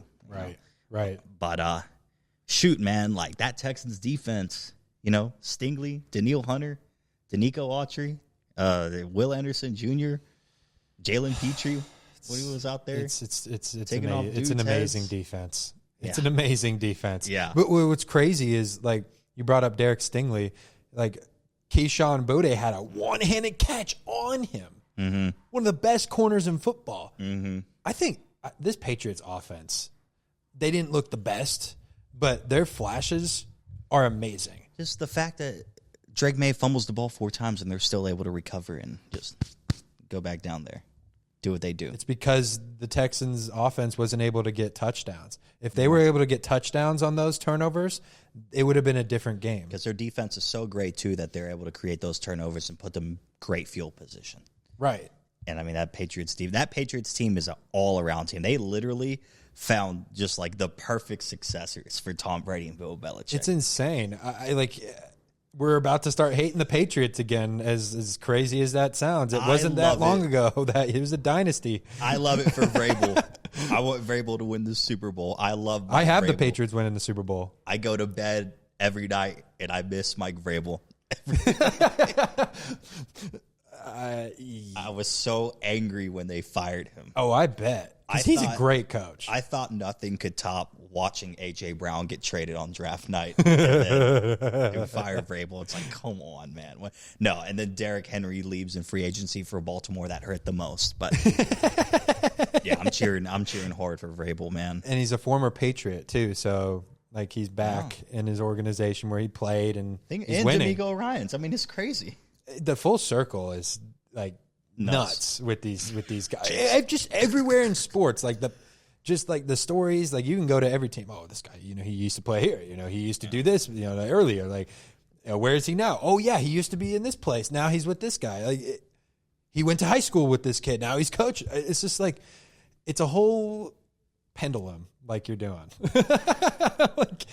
But I would probably say the one thing for me is I feel like the offensive coordinator part of things was an issue for the Texans this year, but also I don't think D'Amico Ryans is really helping on the offensive side of the ball as much. And I think that needs to get figured out in the future if the Texans seriously want to compete in the Super Bowl. Yeah, because that's one thing that Vrabel has an edge on. Vrabel isn't just a defensive coach. He's an everything coach. Right. I know that firsthand. Shoot, that guy knows a lot about offense, too. Even that guy is a really good offensive line coach, too. So. But it also helps that he's got Josh over there being the OC who's been to Super Bowls and has had a guy like Tom Brady, and now he can groom Drake May into that role, too. And it's like, man, the Patriots organization is just you can't top the rebuild they did. They literally flipped. I mean, they went 3-14 with Gerard Mayo. Bill Belichick's last year 3-14. Gerard Mayo's only year 3-14. Then they went 14-3. And Drake May's an MVP candidate. And then for Houston, they're one of those franchises now where 3 straight times in the divisional round. Right now they expect more, and I hope they can get that. I hope C.J. Stroud can take that learning curve, and I hope that they can have a reliable. I hope that this whole offseason, their offensive coordinator and CJ can just, keep learning, keep building together. Because you'd think that Bobby Slowick would have been their reliable offensive coordinator. That was a guy that, CJ's rookie year, man. And he was the OC for that. But, and last season too. But, it's just that thing. It's a learning curve for CJ. I think they need stability there on the offensive side. And I think that they have a whole offseason to do that, and they'll get better at that. Yeah, I agree. I think it'll take some time, but the talent's the potential is definitely there. And for the Texans fans that are just overreacting and they want CJ gone or whatever, CJ Stroud, you guys would be down by like 14 in the fourth quarter, come back and win the game, right? Like a defense will get a pick, right, and set them up in the red zone somehow or whatever. Anyway, what I'm trying to say is, these guys, the small percentage of Texans fans that want him gone, C.J. Stroud would end up doing the game-winning drive, win the game, and then he'd be in the post game, literally right after on the field. And he'd be like, "First, I want to give everything to my Lord and Savior Jesus Christ." And the Texans fans are like, "I freaking love you, C.J. You know what, man? I love you, man. I'm sorry for everything I said about you." So, fair weather. That's what we're talking about over there. Those are the guys saying they want CJ. And I'm not a Texans fan, but I'm one of those guys. So give my boy Coleridge, give him more time. That guy, I'm telling you, he's cold. I love that guy. Let's move on to this. Is going to be a quick because this game was over before it even started. Seattle just dismantled the 49ers. Rashid Shaheed, 97 yards, kick return. Set the tone. Off the gate. Set the tone. 49ers had no answer. Off the rip. Set the tone. No George Kittle. Nope. Unfortunately. And Purdy was running for his life in this. When you got Leonard Williams running at you, I'm freaking out. Like, that guy's so good. When he got traded from New York and then to Seattle, I think a lot of people might have overlooked that trade. Looking back now, that Seattle defense is so nasty. and it's tough to play in Seattle. Oh, man, that's so hard. And that culture, everybody's equal. I mean, that one big sack that Leonard Williams had on Brock Purdy, that happened because their rookie guard, Gray Zabel, was watching. And he tells Leonard Williams, why don't you try this when they do that? And so he did it, and that's what happened. And also, Seattle's defense was doing a lot of interesting things with their pass rush where they would get the center not involved in the play. So he would be blocking no one, and then Leonard Williams would just hit the inside, and boom.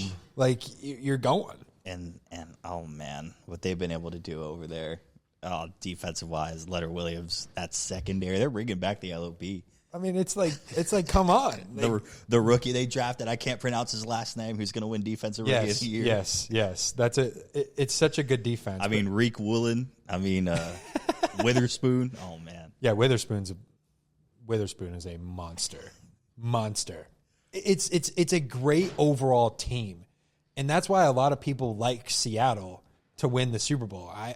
I think New England's going to win it, but if you're picking Seattle to win, I'm not going to hate you for it. I mean, it's a great team. You've got Darnold, who can manage the game. Now, granted, he does have an oblique injury, so I'm very curious to see how that affects him going into the NFC Championship game. He had it going into this game. He didn't throw for a crazy amount of yards. He's kind of managing the game. The defense won this game for him, but I was concerned about that. You know how painful an oblique injury is? That's literally I've never had an oblique. That's literally this right there. That's your abs. This is rotation. I was concerned for him. I'm like, bro, you're a quarterback. You got to do this when you throw the ball.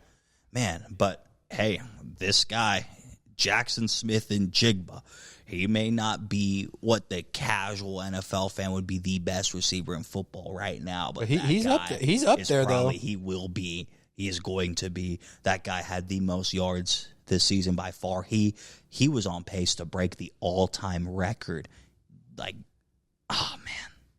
He's so good. He's the best slot receiver in the game. So it's not even close. Inside, outside, put him wherever. Jackson Smith and Jigba is a wizard. He's in it. I think it also helps that he has like Cooper Kupp right there too. That guy had a lot of receptions in the win against the And then they have a couple. They got Bobo as well, who stepped up. Shout out Bobo. Like, he stepped up in that game. But I think a lot of people are forgetting how good Kenneth Walker really is. He hasn't been healthy the last couple years, so we haven't really seen a lot of Kenneth Walker. But the way he can just go outside and get some speed, and then he can put his head down and brace for impact. I mean, he had 3 touchdowns in that game. He was cooking this 49ers defense. Shoot, Jackson, that one touchdown he had just before halftime, zone right, he just cuts back. Yeah, runs through a guy. He's like, yep, I'm not going this way. I'm going to go the other way. Literally, and it was wide open. Well, because, the whole, right side, everyone was going there. So, of course, that was a smart play. Yep. That was smart. It really does suck, though, that Charbonnet tore his ACL because going into the NFC Championship game, I'm not sure if that'll affect the result, but it could. That's a good player to have. That's a good player. He's a physical, run-up-the-middle type running back that changes things up in the Seattle offense. Now Kenneth Walker is going to have more on his plate, which I think he can handle. Yeah, good for Kenneth Walker, man, a guy that's been injured so many times. Now he's getting the light in the playoffs, and the national audience is now seeing that Kenneth Walker is one of the best running backs in football, and he has been for a long time talent-wise. He just hasn't been consistently available for people to have him on their radar and go, oh, yeah, Kenneth Walker. Yeah, maybe I'll put him in the conversation as one of the best running backs in football. He's got the skill set, but Darnold is able to manage the game. And there was this one throw he had to Cooper Kupp where he just darted it. I replayed it 2 or 3 times just to admire how quick that throw was. It was a bullet. Man, I just need to know if Sammy D's okay because, man, to play through that. Yeah, they're going to keep going, man. Yeah, they got another divisional opponent. And last time he played the Rams, it wasn't good. Yeah. I think that's why I didn't really pick Seattle to win that game is because the Sammy D didn't playoff trust curse. Sam Darnold. The Sammy D playoff curse. Didn't trust him. I'm not sure if I still do. And he wasn't 100%. entering the game. No. Yeah. That's what I'm saying. Like, and that Rams. Hopefully that curse goes to bed. Hopefully that curse goes to bed. I don't want the Rams. I want Los Angeles. You want to get into the Rams Bears game real quick, and then we could talk about the title games and.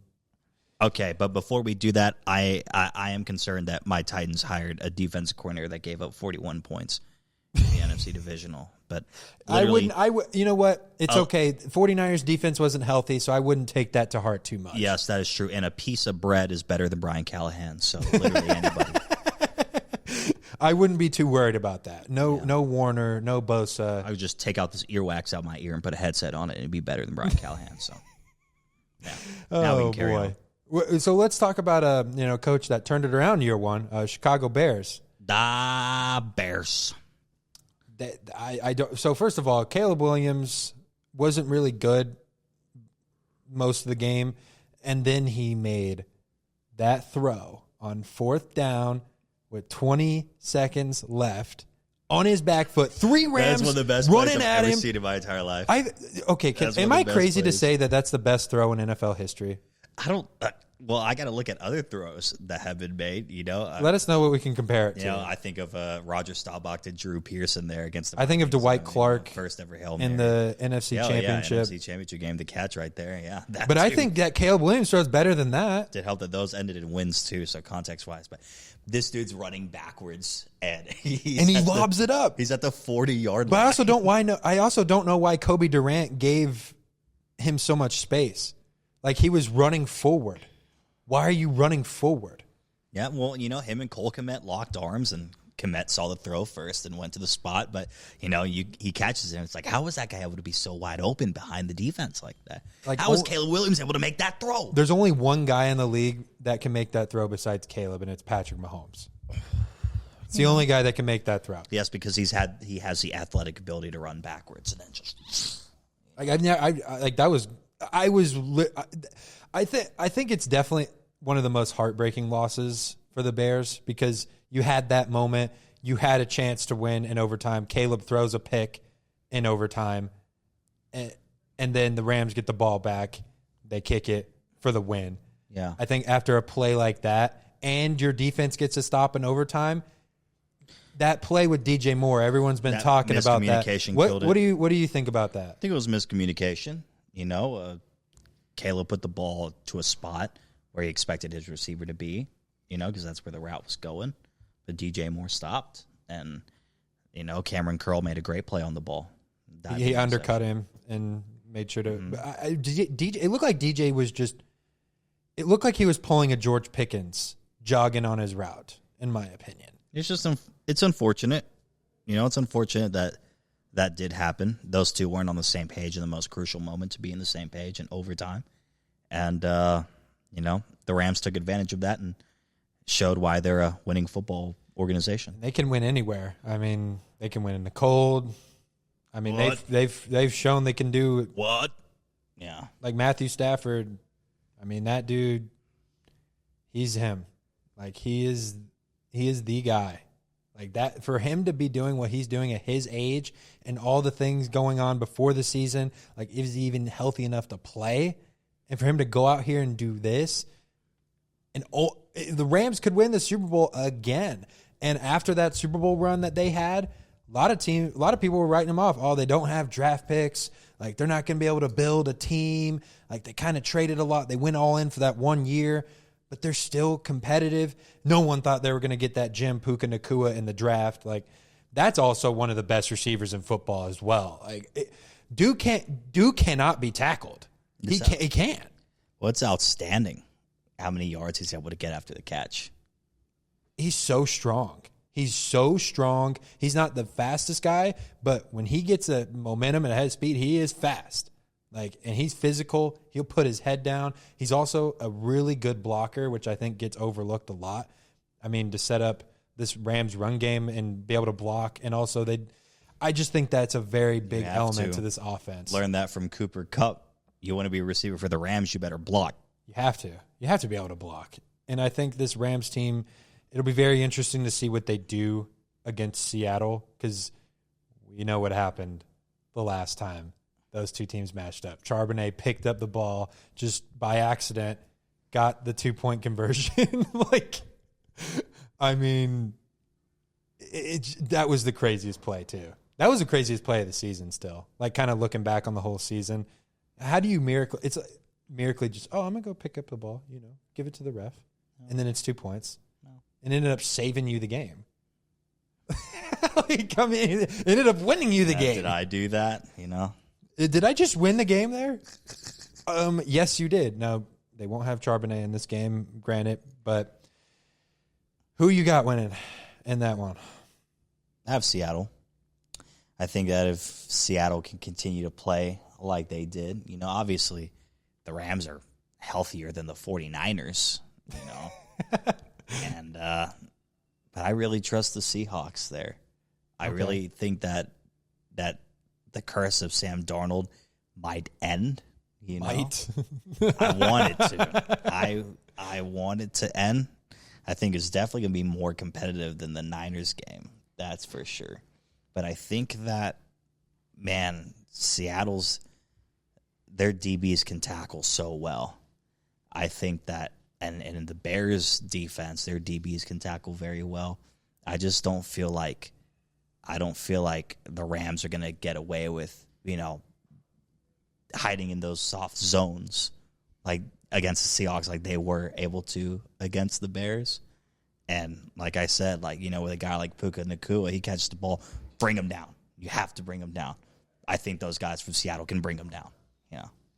I'm gonna go the Rams in that game. I think they're gonna get pressure on Sam Darnold. I think they're gonna make his life very difficult. Oh yeah, and I think he's gonna be on the ground. I could definitely see him getting sacked 4 or 5 times in this ball game. Yep. And that's what happened last time. They're going to need their they run saw game the Rams. They're going to need Seattle's run game to do very and I just well. I trust Matthew Stafford more. I think Matthew Stafford can put this team on his back. And even if the Rams defense isn't getting stops, Matthew Stafford can win a shootout.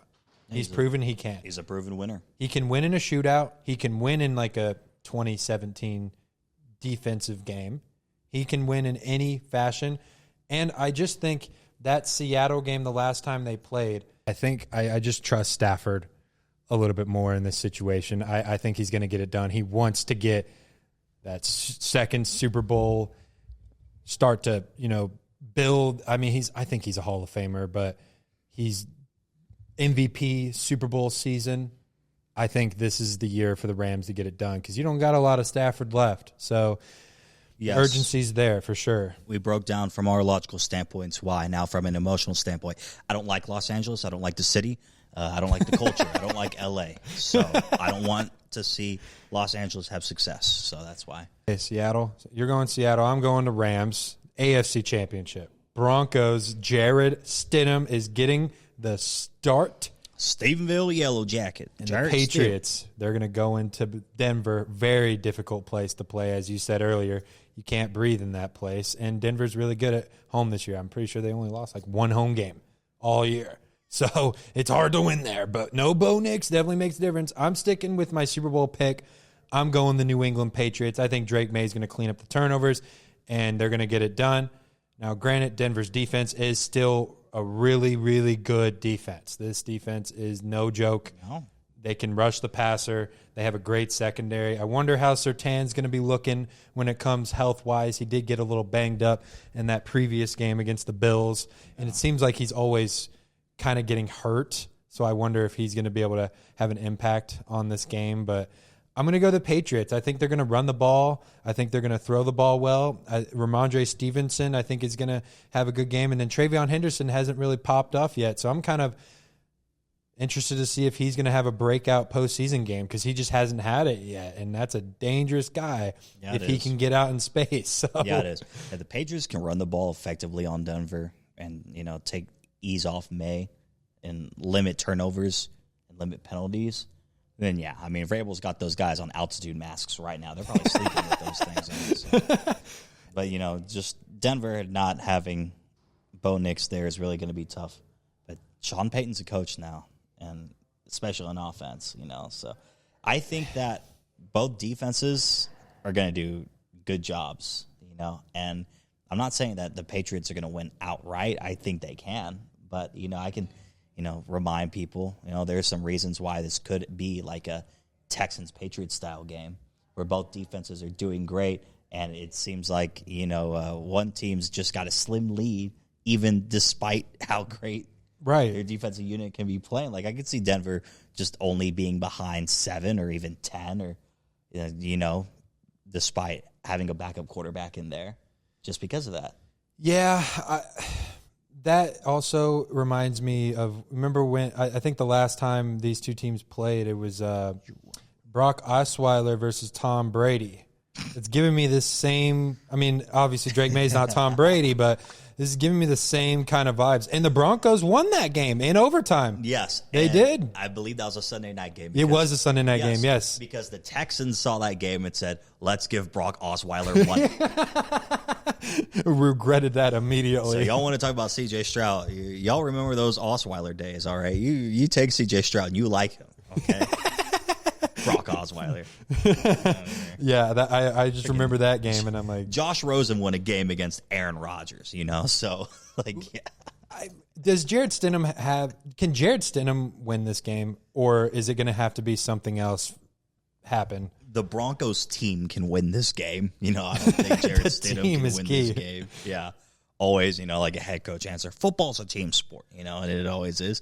Yeah, obviously the Patriots have the edge quarterback with the MVP candidate, Drake May.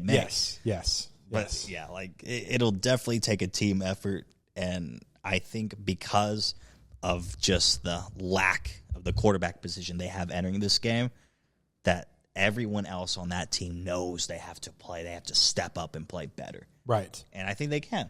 And the run game's going to have to be big. Yeah. But I just think it's a big deal.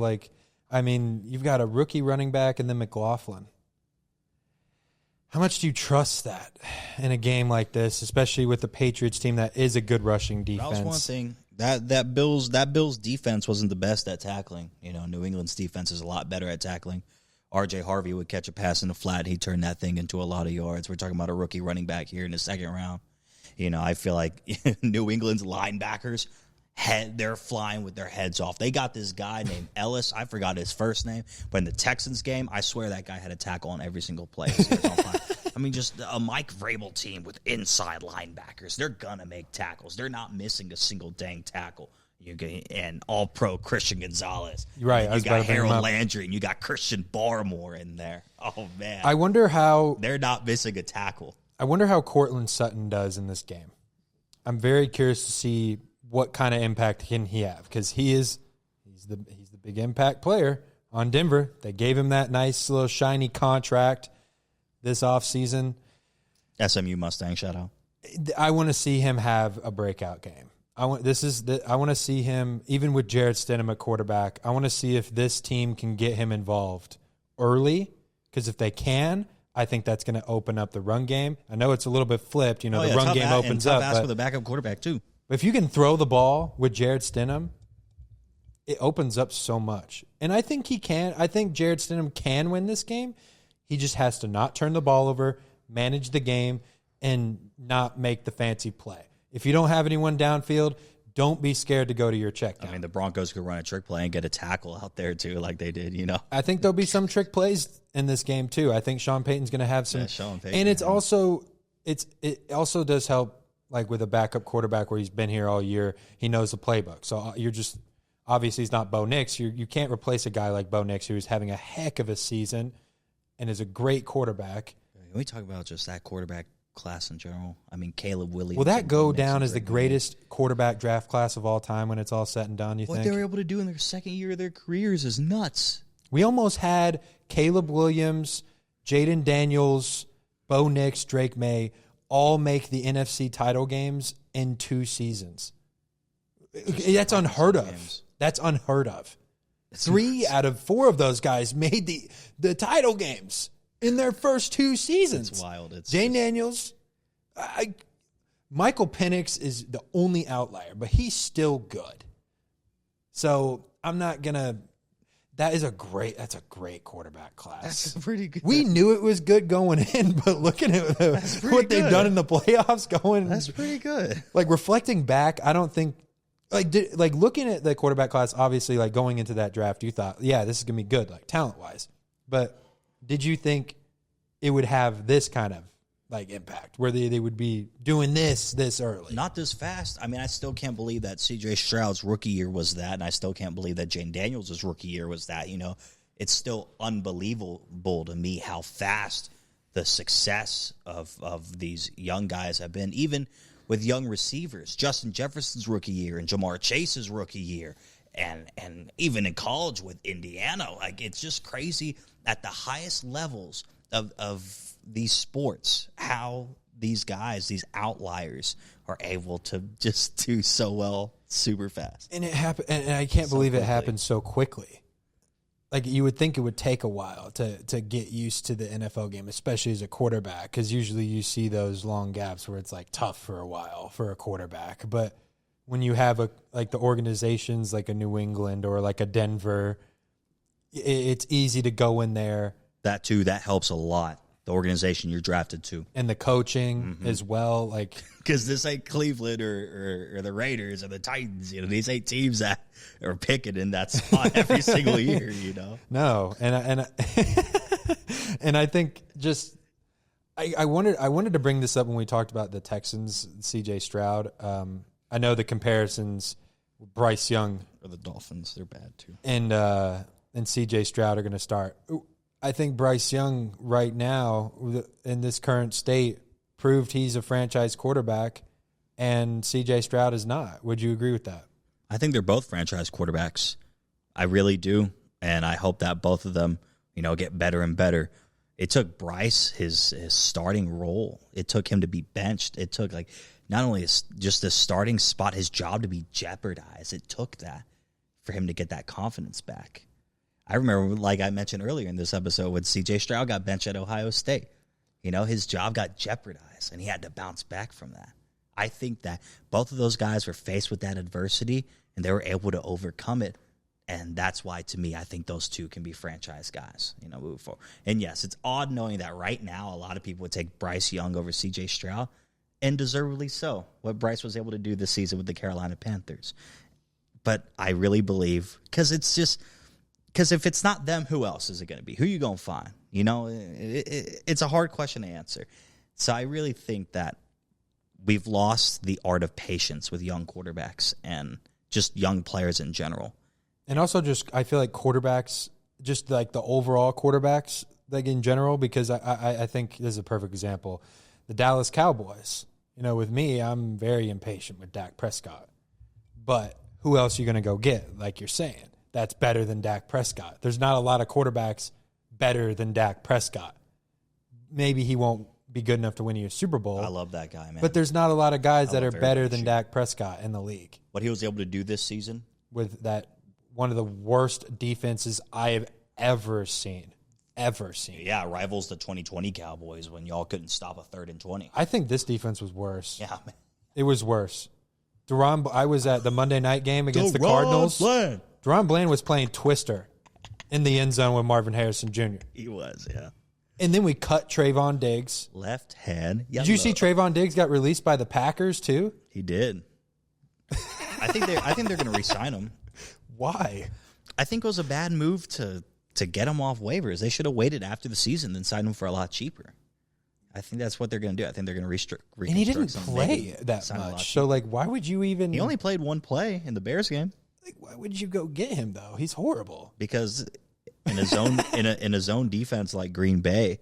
Yeah, zone defense because he's not going to get cooked. But Green Bay's DC did get hired by Miami, so there's that. Maybe they're going a different direction here. And Mike McDaniel's going to go be the OC for the Chargers. Yeah, if he doesn't get a head coach. He took his name out of the Browns head coaching run. I would too. Why not? Who wants to go? Who's going to coach the Browns next year? Mike McDaniel used to be on Cleveland's staff when they were forced to coach a guy named Johnny Manziel, so I don't think he wants anything to do with that organization. I feel bad for that. That documentary is just so eye-opening, honestly. Like, hey, Johnny, you got to study. Hey, Johnny, you got to do this. Johnny, make sure you're doing your homework. Johnny, make sure you're showing up to practice, waking up on time. It's like, really? You got to manage a quarterback like that? It's Like, oh boy. Yeah, that's tough. And you picked him in the first round. That's tough. Yeah, that's a very good documentary. Yeah, I guess, some people like the lifestyle more than they like the football. That was just Johnny Manziel, one of those. And that's okay. Shoot, he was supposed to be on College Game Day, and, he didn't make it to College Yeah, Game he Day. didn't. He didn't make the it. day A made Miami. Wasn't he? He was at the Jake Paul fight. Yeah, he was in Miami. They expected him to go. Well, shoot, he made that. He was expected to go from Miami to A&M. But like someone on Twitter said, "Oh man, I mean, if Friday night and Saturday morning weren't next to each other, then maybe Johnny could do it." If it wasn't that, if it wasn't for that fight, which I was actually at, by the way. Oh, that's funny. Yeah, I saw Jake Paul get his jaw broke. I was, I enjoy it. I think Jake Paul haters enjoyed it. Yeah. A little bit. Speaking of fighting, one last thing to close out the show here. One last thing. UFC Paramount, the debut is this Saturday. Paramount. Paddy Pimblett versus Justin Gaethje for the interim lightweight title. This is the JB's picks. I'm going. Let's do it. I'm going Paddy Pimblett. I'm taking the baddie too. I'm taking Paddy Pimblett. I think he's going to take Gaethje to the ground, and I think that's where Gaethje's going to live. He's going to live on the ground with Pimblett. We saw Paddy do that against Michael Chandler, and very easily was just. Yes, And that's a wrestler too. Like that ain't Justin Gaethje ain't no wrestler.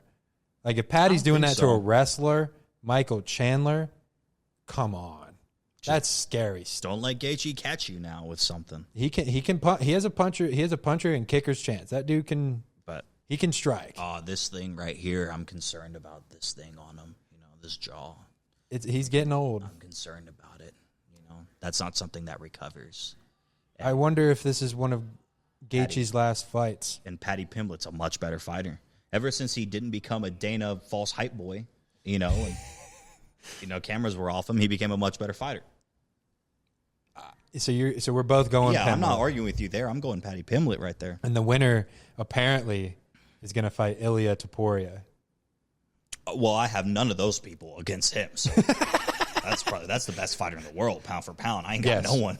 That guy kills everybody. He puts everybody to sleep. I'm not putting I don't think any of those guys have a chance. No one. Not against Topuria. Can we address something? I know this is said the last thing, but I've been seeing rumors about Masvidal and McGregor headlining the UFC White House card. No. Conor McGregor's never going to fight again. You don't think he's going to fight on that card? He makes so much money just with his, Irish 12, and he gets to live this lifestyle that he gets to live. Proper 12. He literally said it in an interview like a decade ago. He's like, man, if there's a day where, he worked so hard to earn this lifestyle that, he had to scratch and claw for it. But now he doesn't have to scratch and claw for it anymore. and even then, like, homeboy's so juiced and he's able to duck USADA like that and all that. Yeah, He hasn't gotten drug tested. Yeah, homeboy. He's not even in the. I don't even know if he's allowed to get drug tested until March because he technically got suspended for something related that guy, to man, that. One of the best athletes / entertainers of all time. His run was amazing, and that guy's set for life. So I don't think he has the hunger to fight again. Like that. I don't think I said that like 4 years ago on this show. So no, he's that not. he wasn't ever going to fight again. So I agree with you. I've been saying this for almost 5 years now. He's never fighting. And then poor Chandler is not getting even talk into this fight, and he's been waiting years for it. I kind of feel bad for him at this point. Like, you've called him out 3 times, and the dude's just not responding to your call-outs. I mean, it's over. That's unfortunate, especially after the last fight he had, against Pimblett, and it kind of goes downhill from there. I'm like, I also watched Poirier, like Ariel Helwani was asking Poirier, hey, Conor congratulated you having your second son, and Poirier's just like, man, F that guy, man. He's got every right. He's got every right to say that. No, he does. If the guy's still talking crap when the broken leg in the octagon, he's got every right to say that. No, this is the first time no pay-per-views though. Thank goodness. Now I don't have to spend $100,000 on UFC to be a UFC fan. No, that's amazing. Shout out CBS. Shout out Paramount. Shout out Dana White. Shout out UFC. Making that deal. finally making it happen. Yeah. I didn't think we'd ever see the day. And even boxing's going that route, too, with no pay-per-views as well. Turkey is trying to make that push. So I like it because now we can actually watch combat sports and not have to go to Stream East. So. Yes. Yes. Hey, NBA basketball, fix your streaming issue. All right. I don't need all these streaming apps to watch freaking basketball. Yeah. Anything else we need to address, man? This has been a heck of an episode. Wonderful time here in Abilene, Texas. We were talking for a lot longer than I thought we would. No, we were. Excellent conversation here. I like the watch. I think we did it. I think we had a great time here. I had fun. Thank you for inviting me on here. I appreciate you hopping on. Right man. on, JB. This is Carlos Rosado. Go follow him on Instagram. I'll put him in the link. K-Tabs, that's KRBC Sports MMJ. Keep out for him. And, I appreciate you hopping on. This has been another episode of The Take with your host, Jackson Burleson. Come on Make now. sure to subscribe, hit the notification bell. Do that, like, too. also comment what you think of some of our takes, your predictions in the NFC Championship, and AFC, UFC comment this what you weekend, want. anything. But all of it. I appreciate you guys listening, and I appreciate you, Carlos, coming on. And Right this on, is going to go brother. ahead and do it. See you guys next week. Peace. Talk to me, baby. Talk to me nice. I'm from another world, baby, yeah. Right way paradise. They think I'm way too cold, cause I put my